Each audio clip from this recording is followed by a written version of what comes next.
Sportscast here. Your host Brian and Craig. How's it going, Craig? How are you today? I'm good. I'm good. Trying to keep up with all the information that's been coming down the pipeline, man. It is a lot. Blown up. Blown up the last 2 days. So this is the episode 141 Talks on Tuesday, Cleveland Brown edition. And we started a new segment last week where we come up with a question of the week, and me and you talk about it on Tuesdays.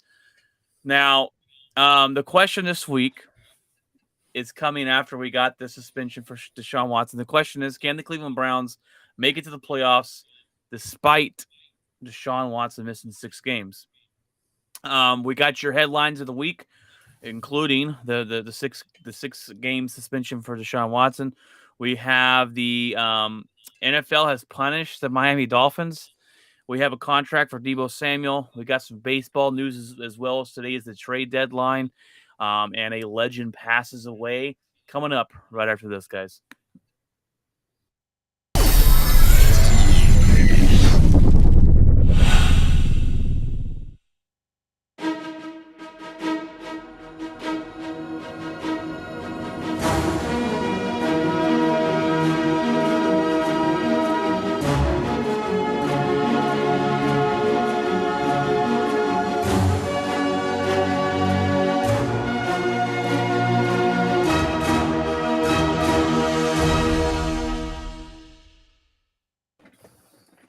All right, guys, welcome in. Question of the week, Craig, and this one you came up with. Fantastic question after Deshaun Watson information came out. And the question of the week is, can the Cleveland Browns make it to the playoffs with Deshaun being out 6 games? Will those 6 games hurt him? And I think it will a little bit. Obviously, they're going to have Jacoby Brissett. And I think there's really 3 factors into this question. You really got to look at, obviously, the schedule, what you think of Brissett, and their division as well. So I went and looked up the 6 games, and those 6 games are not too difficult at all for Cleveland. That's why I looked at it. I was like, well, they play the Panthers, the Jets, the Steelers, the Falcons, and then the Chargers and Patriots. And the Chargers and Patriots will be the toughest ones there. Obviously, the Chargers, Patriots number 2. I could easily. I mean, looking at the team, they're talented enough to go 4-2 by the time Deshaun Watson comes back, and that's in a really good boat. Really good boat. Now Brissett, he's like the best backup in the NFL, right? I mean, he started for teams. He's a little bit better than your standard bus driver. Yeah. This team is talented. They have talent on the defense. They have talent on the offense. They got Amari Cooper from Dallas Cowboys. They have one of the best rushing attacks in the NFL. This team is built to win now. They were just missing that quarterback. And they could, if they fit, I think if they go 500, if they come out and they go 3-3, that's the goal. Yeah, that's the goal. You don't totally bomb in 1-5, and you're looking at some trouble there. The Steelers got a lot of question marks at the most important position. The defense will be good. I think that'll be a slug match. The Jets, I don't think they have a chance. The Panthers, who knows? Their coach says we have 2 starting quarterbacks, and I'm like, well, if you've got 2 starting quarterbacks, you don't even know who's you thought Baker had that circled on his calendar, and he's not even right now leading the way. Apparently, right now he's not looking very good. Sorry, Patrick. We totally ignored the comments here. Patrick says if Cooper can stay healthy, he's already hurt his ankle. That is true. Cooper does get hurt quite a bit, but he does play through it. It just depends on 100% he is. I think it's a good pickup for them, regardless. But going back to the Panthers, yeah, if you have 2 starting quarterbacks, then you really have 0 because, yeah, exactly. You don't have any. The Falcons are nobodies. No offense, Falcons fans. If we have any Falcons fans, They no offense. named Mariota the starter Yeah. in Atlanta. So And after day one of practice, right? They didn't. Their rookie. They were. I don't know if it was that far. From. They were like, this guy's not even close, or. But yeah, I just I think they have a shot. I really do. I looked at the schedule and was like, huh. I was like, this might not hurt them as bad as they think. And so yeah, I think looking at the schedule and I think looking at the team and looking at the coaching staff, I believe they have a real good shot to at least not be. I mean, we hadn't even talked about them. We just cast them blow off. our bracket up. Yep, we're gonna blow the bracket up. Let's look at their division. Obviously, the Bengals are the best in their division. Yeah, there's no way they finish higher than Cincinnati. There's no question. But the Steelers, I think they could finish higher than anybody else in that division. Oh yeah, you got the Steelers, who questions at the quarterback in that spot could lose you a bunch of games. Ravens, they struggled last year. They got no offensive weapons. Yeah, I'm not a Jackson fan, and I'm not. I mean, you get rid of your best wideout, and I think you got old on defense. I think the Ravens could be basically rebuilding. Yeah, they talk about how Jackson's gotten bigger, and I think they're all their eggs are in the Jackson basket, and I just don't think it's going to work out too good for him. They want him, if he's getting bigger, that probably means they want him to run more, which probably means he has a chance of getting hurt more. Right. I don't see that playing out well. Definitely not. To me, there's a realistic chance that Cleveland can make it, and I think they probably do, unless look. I had the Ravens in the playoffs, but I could easily put the Cleveland Browns there, if they go 500 and or 4-2 starting out, and Deshaun Watson comes in, and then now you got to still think about how Watson will play. He hasn't played in 2 years. Is he going to come out with some rust? Is he going to come out with a chip on his shoulder? The Cleveland Browns fans are already giving him a standing ovation out there. So it's very doable for the Cleveland Browns to have some hope. And honestly, absolutely, a whole lot more hope than they had 2 weeks ago. Oh yeah, and honestly, the Cleveland Browns are looking pretty dang smart right now. They got a quarterback that's that when he played was a top 5 talent in the NFL quarterback list. They got a guy who they signed for. They gave him a $40 million signing bonus, but his salary this year is $1 million. So those 6 games that he's missing, it's really not hurting. It's not hurting him. Yeah, it's like $345,000. It's not. They're not hurting themselves. They look very smart right now. Whether you agree with it or not, whether you agree with it as them hiring a sex offender or whatever, not a sex offender, but a is that the predator. Right word? A predator. There you go. That's on a different story. That's more of a moral compass. But as far as business goes, they look very smart right now, and they've kind of. The NFL is kind of has basically won against Deshaun and getting the 6 games, but in the long run, the Cleveland Browns look smart, and Deshaun's won with giving away no money basically, and he's going to miss 6 games. That's a slap on the wrist, and we'll get into that in a little bit here too as well. But so me and you both agree. If you had to put a percentage on it, the Cleveland Browns making the playoffs next year. What was your percentage? How are you feeling your gut? What would your percentage be on 65% with that schedule? Yeah, I'd say about the same, about 60%. 60% say they will, and that's going to blow up our bracket. That's going to ruin. It's going to ruin our bracket if the Cleveland Browns make it. But, well, that was a pretty easy question to answer, I guess. I guess so. Looking at the schedule, the schedule is just easy, but there is a chance they can make it. But all right, guys. Well, that was your question of the week. about the Cleveland Browns, and we're going to jump into the headlines of the week here. And this is the first headline is going to be all about Deshaun Watson. Okay. Federal judge Sue L. Robinson ruled that Deshaun Watson to be suspended 6 games. Which Patrick says he hopes they crash and burn. This is no Cinderella story. Look, there will be some targets on Cleveland Browns. Definitely. You'll have the division going after him a lot. Deshaun Watson on the road is going to get booed like he's never been booed in his life.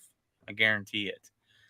The Cleveland fans will cheer him because we've talked about it before. Winning, if he wins games for them, it will be the elixir to cure all for the Cleveland Browns and that fan base. And that's just fact. That's just the way it is. But going into other stadiums, he will get booed. But the federal judge has ruled 6 games. Now, we thought of, Craig, when we talked about this a little bit ago, about bringing in the third person, bringing in that third, the federal judge to kind of get it. And Roger Goodell does have the authority to change the ruling, to not change the ruling, but to suspend, add more to it. But they answered the question that we asked about it. What was the point of having a third person if Roger Goodell can just change the sentencing, right? If Roger Goodell could fight this. Well, it said that basically, in short terms, the NFL now has to prove its case. The NFL back in the day could just Roger Goodell just come out and go 17 games, whatever it was, 12 games, 8 games. There's no argument. Now Roger Goodell has to come up. They have to get their lawyers together, come up with a case, and present it of why they think this guy should be suspended for so many X amount of games, and then that federal judge will come up with their own conclusion, what she did for Deshaun Watson. Roger Goodell can still change it, but it's going to be harder to change when someone else says it's 6 games, when the Players Association is there fighting. It's basically like you're in court against each other. That's what I got out of it, was that they have to go in there with a case, and they have to prove it. They have to prove why he should be suspended.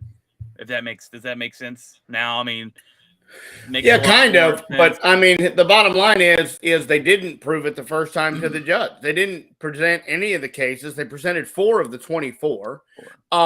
They didn't go for broke. They didn't hammer this guy. I don't like the whole we negotiated all weekend. The NFL wants 12 games and an $8 million fine. Deshaun wants none, but he'll settle for 6 or 8. Where was that in the CBA, that we can now negotiate our punishment? That's something completely that I've never heard of before. The bottom line is the NFL has, again, screwed this up royally.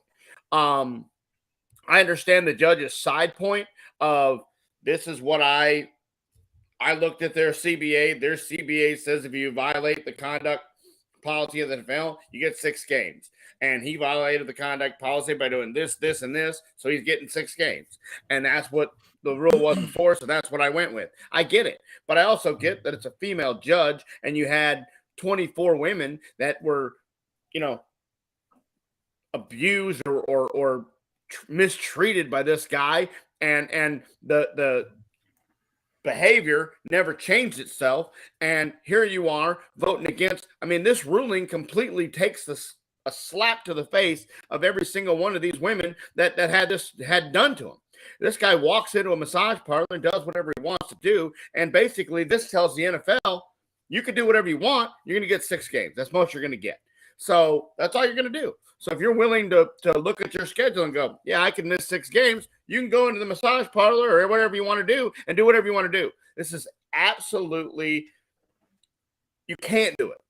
It needed to be more. They needed to send a message. They needed to put the hammer down on this guy, and they didn't do it.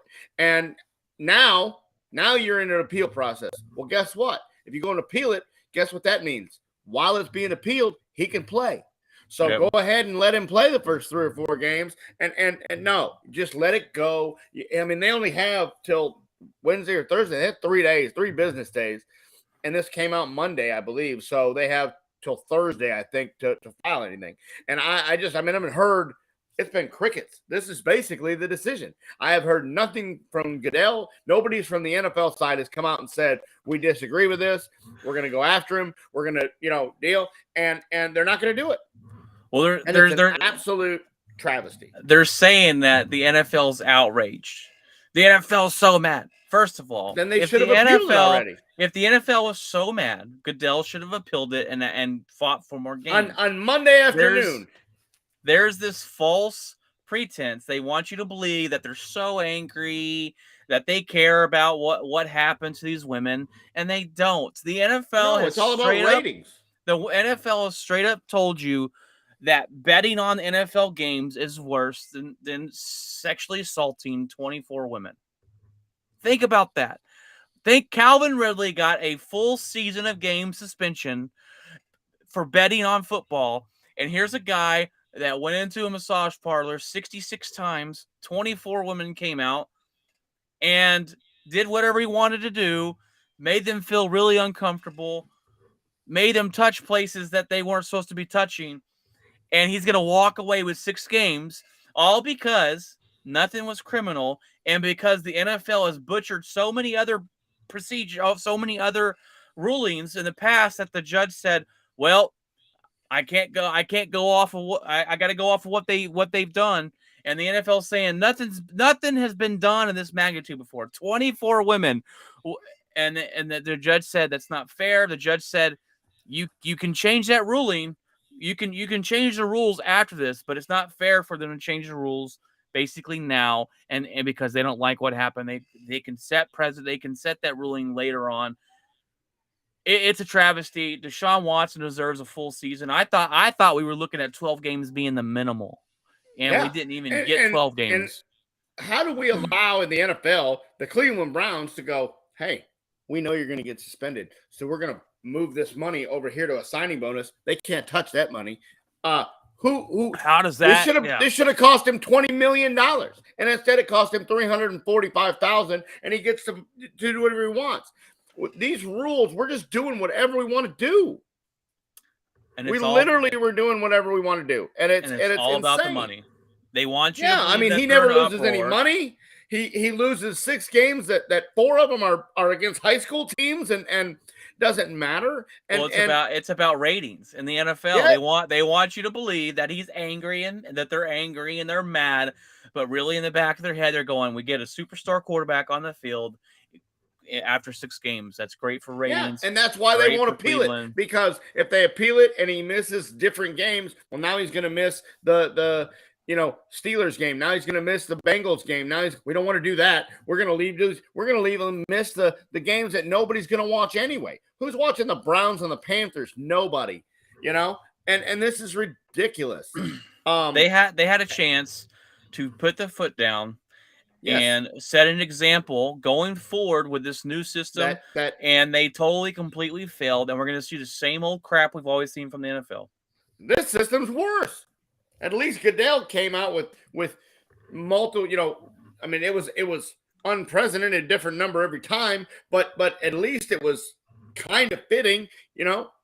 This is. I mean, the only one that wasn't fitting was Zeke with 6 games. That's because he got the same amount of games for something that happened before he was even in the NFL. He wasn't even in the NFL when it happened. And that's what the lady that done his case was a New York Giants fan. She, had Saquon Barkley jerseys hanging in her rafters. Wonder why she voted for that. Yeah, that's what I want for the NFL. I want some equality and punishments. Like what? This judge is probably a Browns fan. If you look at the background, she probably lives in Cleveland. Yeah. Insanity. A female judge, 6 games for 24 sexual assault cases. And look, blows my mind. People are going to come on here and they're going to think, oh, he never got charged criminally. He settled. That means he's guilty. Zeke never paid anybody any money. First of all, who's the guy? Who's the guy that played for the Dallas Cowboys, and he's now in the UFC? He's now fighting people in not UFC, but Hardy. Greg Hardy. Greg Hardy. You're gonna tell me he didn't beat his wife or his girlfriend? Okay, Body slammed her on some assault rifles. Beat her up, threw her on some assault rifles, and because she didn't show up in court because he settled out of court. Oh, yeah. He's innocent. He's innocent. Let him play. No criminal charges. The state of North Carolina has different laws. If they don't show up, they can't, deal. It doesn't. It doesn't make any sense. You can't sit here and tell me that all 24 women are lying. I'm not saying some of them aren't. But you can't tell me out of all the stories. And it doesn't matter if 23 of them are lying. All that matters is one of them. He did this to one of them, and that's enough for me. And that should be enough for you. There's people out there that'll defend Deshaun Watson because he didn't get no criminal charges. That's total BS. And if that helps you sleep better at night and helps you cheer for him and put that Cleveland Brown jersey on, suit yourself. But you're completely... That is the dumbest argument I've ever heard of. Two different people paid these women. The Houston Texans and Deshaun Watson. Everybody's not shelling out millions of dollars if nothing happened. You're exactly right. The Houston Texans admitted to giving out the NDRs or NDAs. I mean, if you're being sued by 24 women, are you paying them if you didn't do anything? No. Heck no. Heck no. And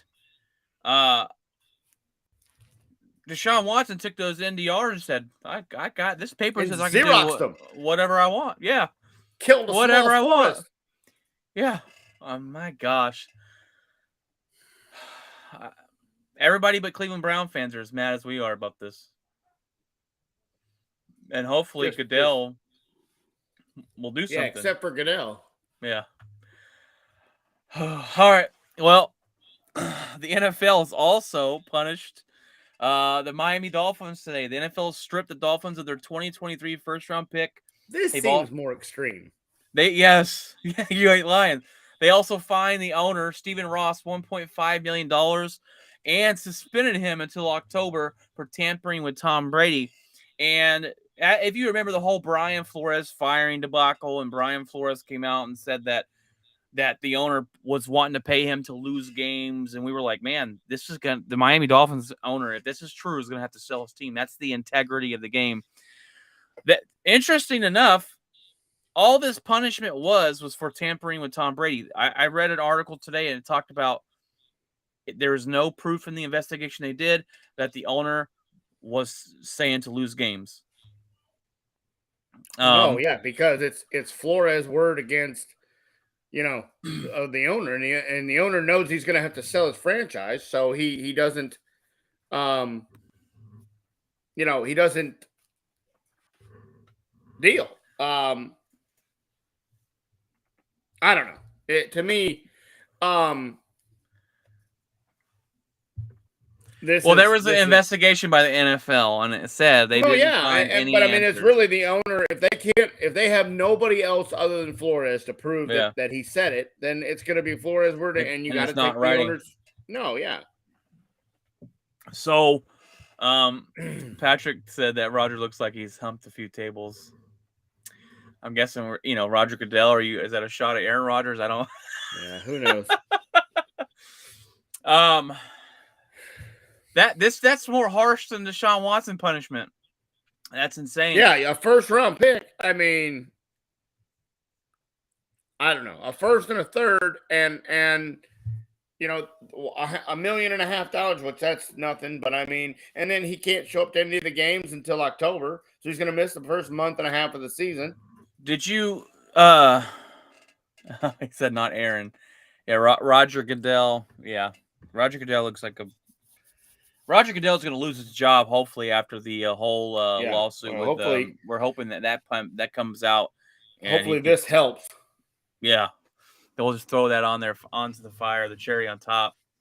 But yeah, well, tampering's tampering, and they take that more serious in the NFL than they do the NBA. Yeah, bad luck for you guys. And they should have made Stephen Ross sell his team when they decided to fire Brian Flores, the winningest coach you've Yeah. had Yeah. in Hey, this guy made the 19 playoffs years. twice. Oh, he's terrible. Can't have any of that. Can't do that. Yeah. Oh my Wow. 2 gosh. years in a row I made the playoffs. No, I gotta Yeah, go. gotta go. All right. Well, our next is NFL as well. As Debo Samuel is now a paid man in San Francisco, as they give him a 3-year, $73.5 million extension. Debo Samuel is now the 6th highest paid wide receiver. And he should really, I think, with his workload and all that he brings to the team, if he's going to continue being the running back as well, which I don't think he's going, I think they're going to lighten that load on him. He should probably be a little higher than this 6th It paid. will be interesting to see how they use him now. With the quarterback change in Lance, with the guy that doesn't have the proven skins on the wall to throw the ball around the yard. Do they ask Samuel to be more that hinge back, swing wide receiver, Right. running back type deal, that Swiss Army knife that he's been, or did he put some wording in this contract that says, no, we're not doing that? So that'll be interesting to see the first few weeks of the season, how they use him and what, how he shows up and how he melds with Trey Lance rather than the Jimmy G, that he had before. We'll see what his numbers look like, but yeah, I mean, he these hold-ins they're starting to work. These guys are showing up. They're saying, I'm here. You can't find me, but I'm not going out there until I'm not crossing this line until you pay me. And it worked for Metcalf, and it worked for Samuel, and I think it'll work for the rest of these guys that are doing it, because I mean, they'll show up to camp, but they won't participate, and they can't. You could say my hamstring hurts, or my knee hurts, or my back hurts, and nobody can really prove any of it. So they're doing what they need to do, and so yeah, this is a good move by the Players Association. Whoever came up with this idea to show up but not participate is absolutely winning this battle. So good for Debo, and we'll see how it comes out. We talked about the 49ers a lot last week or two, that we talked about whose decision it was to move on from Jimmy G and go with the young guy. And that's going to come out at one point later. You'll on find out, because they won't have a job. And I'm willing. If it doesn't work. I'm hoping. I'm waiting for that news to come out eventually. But going back to the 49ers in Miami, it was the 49ers offensive coordinator. He's now the coach out there in Miami, right? Can't think of his name. He was a nerdy looking dude.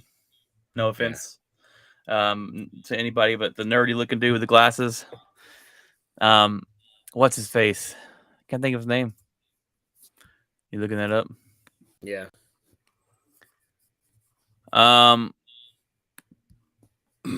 Let's see here.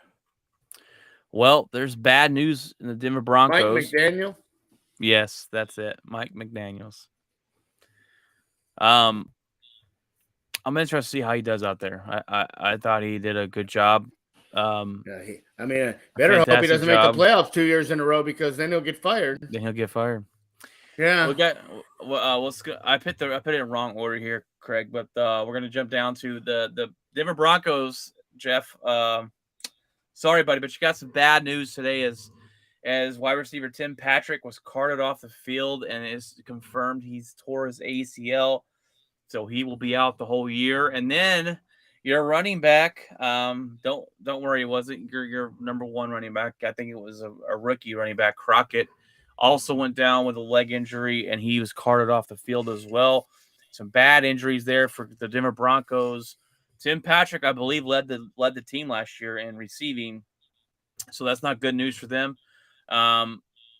You got Tristan Wirfs went down for Tampa, and I could hear Craig screaming for joy a couple cities away today at work for that, because y'all play him game 1, the Tampa Bay Buccaneers. But they said that it's not serious injury, so but that'll be 2 offensive linemen that'll be out.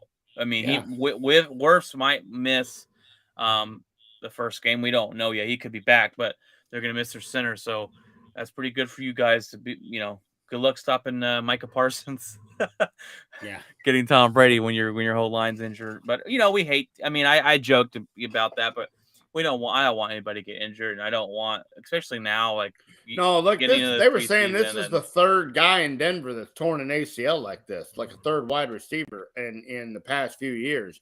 And I mean, I don't know if they need to look at where they're running camp at. If do they have a AstroTurf field? Do they have a something going on with the field? Do they have some bad conditions they're playing under? Because man, you can't just these knee injuries and stuff. You just can't be shredding guys' knees 2 days into practice.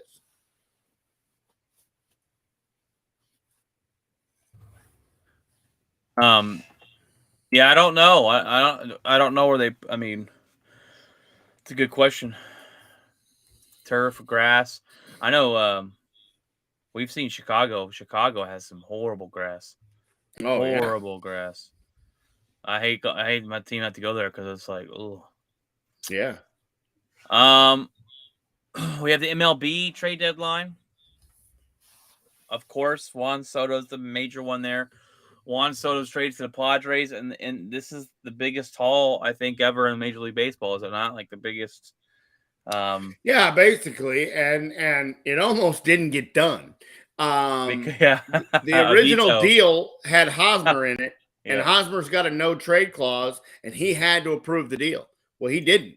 They went to him and they said, "Hey, you're going to the Nationals." He's like, "Hey, no, I'm not.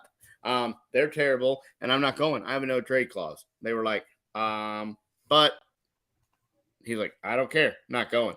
So that's where Luke Voigt now has come in, so that he forced the Nationals to give up another one of their big bats, and in return, they were like, "You're going to Boston," and so he got sent to Boston for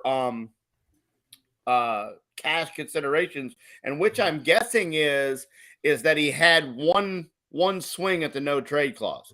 They could trade him and he could say no one time, and then they sent him to Boston and he didn't get a vote to be able to veto that, is what I'm guessing, because he wouldn't have gone there either. Why would you leave a team that very well might be making a World Series run, because they turned around and got Brandon Drury right before the deadline? They give up their number 6 shortstop prospect for him. San Diego has moved all the chips into the table, and that's great, except for when this group fans out, the next 20 years is going to be terrible, because you just depleted your whole farm. Well, they're used to being terrible there in the Padres. So Tatis hasn't even played a single game this year. He's probably on his way back now, so that lineup is going to be murderous. They just Soto, signed Musgrove. Tatis, Machado. They just signed Musgrove to another $100 million extension, so they got their ace locked up. They got James Shield. These guys are stacked top to bottom, and could give the Dodgers a run. The Dodgers tried to get the Marlins pitcher at the deadline. That fell through. They're stuck with Joey Gallo. Gallo was their Soto answer. I think just the pressure of not being under the New York spotlight and not being and just getting a whole new start, a new hitting coach, a new uniform, some new guys in the clubhouse. And I will be interested to see if Gallo just survives this year. I will be interested to see what Joey Gallo hits next year when the shift rule comes in, because that's what they cannot stack the deck and move everybody to one side. And I will be interested to see if this kid hits any better when the field is not stacked against him. When he can pull the ball and he doesn't have the extra fielders on that side to lock that down like that. I will be interested to see what Joey Gallo's numbers. I don't expect him to hit 300, but I do expect him to hit over 037. And I think the guy tried too hard. I think the guy put much pressure on himself. Joey Gallo, when he was here, everybody just talked about his work ethic and his personality. And The guy was a fan favorite here, hitting monstrous home runs that still haven't landed yet. Played defense great, made some great catches, some great throws, and he didn't do any of that in New York. He did none of it, and I kind of think maybe he didn't want to go to New York to begin with, and then he gets there, and of course they're booing him out of the stadium week one into the deal, and I just think it was a bad look. There's two types of people: one that can play in New York and thrive, like Derek Jeter, and then there's guys like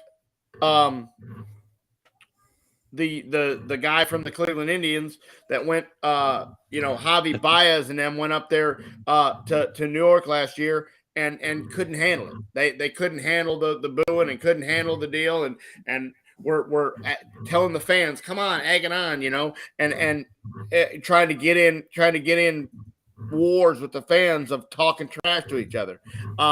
And not performing well. So Lindor was the other guy. Lindor had a horrible season his first year in New York. I mean, they were ready to take that guy and cut him. He had such a horrible year. And so you're either going to thrive in New York or you're not. That's it. When he went there, look, this Joey Gallo, I like him as a Texas Ranger. He was a fan favorite. He's a power hitter. He has one hell of an arm. He was our best hitter, and he refused to bat in third spot because he didn't want the pressure. So they sent him up to New York, and I said, this isn't going to work out. He doesn't like the pressure. He doesn't like the big spotlight. He wants to go and do his job. He wants to bat 6th, 7th, or 8th. He wants to just be another guy out there. It's not going to happen in New York. And he doesn't want to open the tabloids every day and see his name. And that's what he thought. Right. And I said this a while back. When that shift goes away, he will be better, and I'll take him back in Houston or take him back in Texas here. And I was hoping they would kind of go after him. I don't know what kind of deal he's on in New York or what got transferred to LA, but I would think that this is a rental to the end of the year, and they'll cut him loose and find a new home for him. The spotlight in LA is not that much dimmer than the one in New York, so he's gonna feel a lot of pressure. The fans aren't as big of assholes. They're not throwing stuff on the field. But they're not throwing stuff on the field. They're not going to write articles every day of this guy went 0 for the season. The locker room in New York or in LA has heard to be, unless your name is Trevor Bauer, the locker room in LA has turned to be one that people love to be in. They love to be around Bellinger. They love to be around Turner. They like Kershaw. I just think Doc is a laid back, easygoing coach when the guy in New York is not. And so I just think he was guaranteed if somebody could take him, they were going to.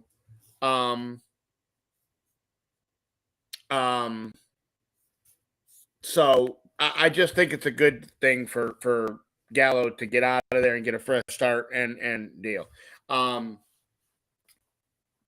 The Blue Jays got Whit Merrifield at the deadline. I think that's a solid pickup for them.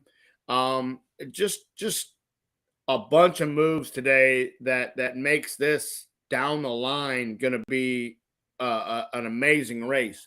But San Diego by far was all in. They sold the farm and did everything they needed to do. And I'm interested to see what this gets them. And I love when San Diego does this, because do you know where AJ Preller came from? That was John Daniels' right-hand man in Texas. And he moved on to San Diego and has built a powerhouse. Meanwhile, the fans in Texas have sit here and watched a rebuild. Your mic's muted. And a rebuild for 6 years. A decade. Yeah, we've been rebuilding for. AJ Preller has gone over and built a powerhouse. And he wanted Gallo along with it. He just went for Soto instead. He wanted to bring Gallo. He's wanted Gallo for years in San Diego. He tried to get him when they first called him up. He called John Daniels and says, "You don't want that guy. I'm the one that told you to draft him. Give him to me." and tried to get him back then, and it didn't work. And so AJ Preller has built a powerhouse in San Diego, and I'm telling you, what's Ranger sad? fans are looking, going, we gave up the wrong guy. Well, you know what's sad? The Rangers' future looks brighter than it has in a long time as far as prospects and what are AAA and yes, and you and didn't all give that. anybody up at the deadline. You didn't try to go in and win this year. You stuck to your plan. And I like John Daniels has always done that. He's always stuck to his plan. He's always deal. And now with Chris Young in there, as his right-hand man, I think that's going to be a very solid deal. But the Ranger fans are ready to hang John Daniels out to dry. And I've never understood why. Because it's not John Daniels that gets to spend the money. He gets to spend what the owner gives him. It's two things. You're exactly right. John Daniels has been the only guy to bring us to a championship. Okay. We didn't win them, but he's the only one to bring us there. No, you didn't. Okay. Shut your face. That first one, yes, go Rangers, Patrick. Yes. Go Rangers. Here's the sad thing. So you're exactly right. I want the owners to sell the team and get rid of them because the owners are garbage. I don't blame Josh Daniels. Josh Daniels only can do so much of what he's got. John Daniels. I always say Josh Daniels. The sad thing, Craig, is this is the best our farm's ever looked. We got some young guys on our team that can play. I don't trust or believe in the Rangers scouting teams and to build these players to turn into our future teams. They have never done it. We've never seen this star pitcher come in here and be amazing that we drafted. We've never seen these guys come up and be exactly who we thought they're going to be. That's my only problem is, yeah, we look good, but can we turn that into something? Time will tell. I like John Daniels. I like Chris Young coming in to help out, but the owners have spent money last offseason. Hopefully, they're going to spend more this offseason and get more pitching because our pitching is complete garbage. And we'll see where we go from there. But the Rangers are going to be competitive until about 2024, in my opinion. 2025. That's what they're talking about as far as they go. And hopefully I'm wrong, and we see some of these young guys come up from AAA and AA and show that they're exactly who we thought they were, and we can count on Leiter, and we can count on Rocker, and these young guys like Indolis that kind of came out of nowhere continue to play good, and all the money you spent in Seager and Simeon did pan out because they started on slumps in the beginning of the season, and so I'm hoping good things for the Rangers, but we're not going to be competitive for a little bit. Yeah, Simeon. The problem with Simeon is he's a defensive liability. He makes more errors than anybody in the game. He was one of the highest third base errors the year before when they drafted him, and then when he got here, Ranger fans were like, "What happened?" Well, if you look at his stats, that's what he does. The developmental side of the Rangers has been bad in the past, but Rocker's already had the shoulder cleaned up. He had a minor procedure to have that done. He's back. Leiter is the real deal. And so you got to have Tommy John, if it comes up. Most guys do these days. There's guys that are having it twice now. That used to be a death sentence. There's guys that are having it twice now and coming back and they're stronger than ever. So I don't blame the throwing program or the developmental side of it. These guys are, Kumar Rocker was throwing so many innings in college because it was basically a two-man show. It was him and Leiter were all that were deal. And in the middle of the championship series, this kid's taking a heavy ball and throwing it against the wall of the dugout. And guys are going up to him going, "What are you doing? You've already thrown 2 million innings and you're in the middle of the championship series and you're throwing a heavy ball against the deal." So I think these kids these days don't understand the meaning of rest and time off and not throwing 1,000 innings. The Giants manager, he goes out there and gets these guys, and they have arguments on the mound because Alex Wood basically told him the other day, "I'm not giving you the ball." And he talks Kapler out of giving him the ball. Kapler walks back in the dugout. He throws one more pitch, and it goes into the cove. And Kapler comes out and goes, "Give me that baseball now. You're done." And that's what we're talking about. Is these guys getting pissing matches with the manager? I mean, Trevor Bauer. I don't know if you ever remember this, but Terry Francona come out to get the ball from him, and he turned around and threw it to center field and threw it over the wall in center field 400 feet away. And Terry Francona goes, "What in the world are you doing?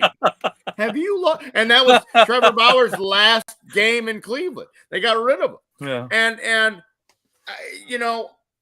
to me, it's just not like the old days. You don't have guys that have 10 and 12 complete games a year. You don't have over 200 innings. They're trying to manage these guys, and these kids aren't wanting to take part in it. What's crazy to me too is if we bring that up, people are having Tommy John now, and it's like, but you don't pitch as much nowadays that you see. You know what I mean? Yeah, they're almost having it willingly. They're almost having it. There's guys that are having it just to have it because it supposedly makes the elbow stronger. There's a question the other day, and we don't probably have time to get into it, but something we can dissect later on about the question they brought up on the radio about the starting pitcher dead in Major League Baseball because they don't pitch 7 innings. They don't pitch these innings that they used to. And honestly, I miss that. I think analytics in baseball has been bad for the sport. But that's another subject we can talk about the later Boston down the road. Red Sox, this stat came out the other day.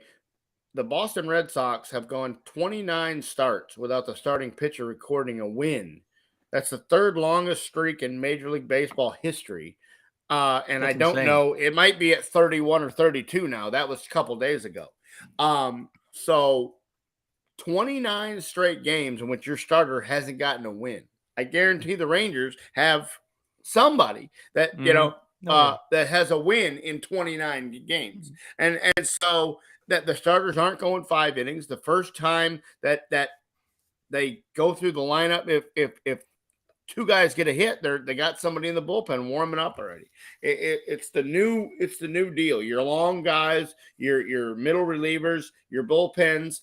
Kapler has been known for burying his bullpen usage. That's what got him fired in Philadelphia. He won, but the guys didn't like his bullpen usage. The guys in the bullpen were, the guy that they got from Texas. He's a left-hander. Philly? No. Starts with a D. Diekman. Diekman hated him because he used Diekman. He rode Diekman like Seabiscuit. He's like, you're pitching every night, and he's like, I can't. My arm can't deal with it. And these guys are just burned out because if he finds somebody that works, he'll go to him every day if he has to. And so, it's just all in what you like and what you deal. And I think you're right. I think the days of 7, 8, 9 innings, they're gone. I mean, Kershaw said, "Hey, I'm okay with being pulled during a perfect game. I'm okay with being pulled." It's insane. These guys just don't. They just don't have the deal, the mindset to more. They know at about the 6th inning, they're turning around, looking over their shoulder, going, "Hey, man, is somebody coming? I'm throwing about 80 pitches here. My night's got to be getting cut." Yeah, I And think back in the day, they'd be throwing 120 pitches, and they'd be looking over, going, and they're like, "Nah, you, bro, that's all you." I And talked to. so, Oh, sorry. no, yeah, that's what it is. It's No, these days. uh, this is a conversation that me and you need to have as a topic on one of these shows. And I talked about it a long time ago when it was just me going solo about how analytics have changed sports, and because I think Yeah, analytics have changed sports. It's baseball. I think it's been terrible. Um, Basketball, I think it's been terrible. Football, I think it's been way better. So something we need to dive into. And I don't even know how analytics have touched hockey or if it has at all. But all right, well, we'll go into our next headline here, and it's our last headline of the night. We got some sad news over the weekend that NBA legend Bill Russell passed away at the age of 88. 11-time champion Bill Russell, beast of a player, some guy that I never got to see, played way before my time of watching basketball, but a guy that will always be remembered as a legend. And legends never die, right? They'll always be talked about, and people are like, well, why isn't he considered to be the best basketball player of all time? 11 championships. So, because nobody saw him. yeah, no one saw him play. They didn't have the ESPN and all that, Yeah. and that they do now. And this is a guy that also played it during the times that was very hard for African Americans to play in sports. He dealt with a lot of that hate and First racism. African And American head coach, yeah, won championships as a player and a coach. Yeah, I mean, the guy's a legend. The guy, and this kind of came as a huge shock to me because he's normally at all these NBA All-Star weekends, and I had no idea that there was any kind of illness or that he wasn't doing right. well or anything. Last I knew, Bill Russell was still walking around going to games. And so when I read that, it very much took me by surprise. And it's almost as big as I understand Kobe was younger, but kind of that still shock of the game, when the legends pass. So yeah, it's sad for the NBA. Sad times, and I'm guessing he just passed away during old age complications. They Yeah, didn't I didn't really hear come any out kind of and that it say, came out later that he had cancer or anything like that. I just right. think that it was, just 88 is pretty old. well, I mean, You know, yeah. I think 88 is pretty old, but people are living to be 100 nowadays, so it all depends. It all depends when the good Lord wants to take home. Um. All right, well, that is our show tonight. I think we went a little faster than I expected, but we still popped out 52 minutes here, so that's good. Guys, come follow us. Come follow us on all the podcast platforms we have. We're on every social media site. We are on live stream to YouTube, Facebook, Twitch, and Twitter, and we are just having a blast, guys. We're on every Tuesday and Friday, coming up with the sports topics. We got the question of the week on Tuesdays. We got your spotlight of the week on Fridays, and anything in between. So we cover basically the four major sports with a little bit of golf, maybe golf news in here. Speaking of golf news, little Tiger. You see how much money Tiger Woods turned down from the Live Tour? oh yeah, yeah. They said 700-800 million. they Like, said that they said that when they originally did it that it was almost $1 billion, and Yeah. but I just don't think. I think Tiger did that. Not he says he did it for the PGA and that he couldn't go against the PGA, but I think Tiger knows that his time of playing events are limited, and to take that kind of money to be the face of this tour and not be able to be the face of the tour, I just think Tiger said, "Hey, listen, that's too much money to give me for something I can't do." When Tiger Yeah. Woods does something, he wants to be able to do it all in, and I just think he looked at Greg Norman and said, "I can't I can't in my right frame of mind take $700 million to not be what you're expecting me to be. I mean, And I can't play that many tournaments. You think he would lose any sponsorships too coming over, taking I the don't think Saudi money? so. If he didn't lose any sponsorships when he went through the whole Elon thing, or didn't lose the major ones, he still had all his Nike ones and still had all this, other stuff.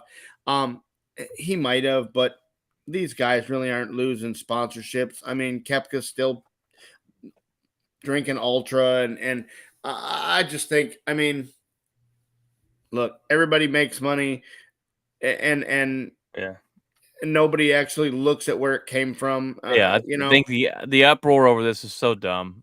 Yeah, and it is. It's just trying to bring attention to something to keep.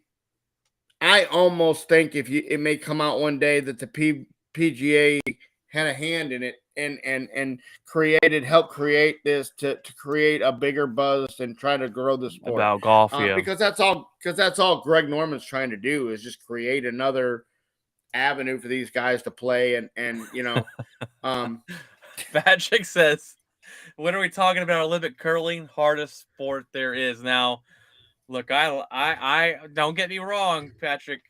I like some Olympic curling. I think it's a pretty entertaining sport. Believe it or not, there are places around here that you can go and actually learn how to do that. No way. Yeah. Guys' night. Yeah. We're gonna join our own team. Yeah. Join the Olympics. Oh, it'd be great. Yeah. Oh my gosh. Yeah. If I ever be an Olympian, that'll be the sport that it's in is curling. Curling, yes. Or cornhole. If cornhole comes to the Olympics, Yeah. Well, first we gotta beat Austin and Eric before we can go to the Olympics. We gotta get our championship back from them. Yeah. So, all right. I said, sign me up. Yes, sir. Yeah. All right, guys. Well, we appreciate you guys taking time out of your night to listen. Thanks, Patrick, for jumping on, and we haven't seen you in a while. I know you've been busy. Thanks for jumping on and talking to us. Kat, we missed you tonight, Kat. So, I don't know where you've been. You haven't been on lately either. But thank you guys so much. We hope you're having a fantastic start to your week. We're about halfway through tomorrow and get going on into the weekend. So God bless, guys, and remember to keep it outspoken.